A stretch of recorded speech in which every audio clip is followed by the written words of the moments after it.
因為 Canon 出咗兩部新嘅入門單反，一部就 EOS 750D， 另外一部就 EOS 760D。當中咧就以 760D 係重點嚟嘅。咁今次 760D 有咩重點呢？咁除咗佢有機頂 LCD mon 啦，同埋後邊除咗十字掣之外，加咗個快速轉盤之外呢，咁機裏邊呢個對焦點呢都加到19點，全十字對焦嘅，應該有唔少提升嘅喺速度方面。咁另外喺機底呢，你見到都有 NFC 啦，可以同電話好容易咁連接，進行嗰啲相片嘅傳輸啦。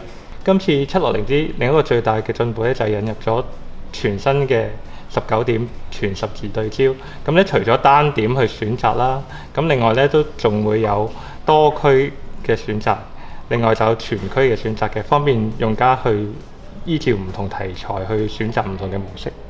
OK， 準備。Okay, good. Ready? 1, 2. Okay, 繼續幾多個 ？OK， 1、2。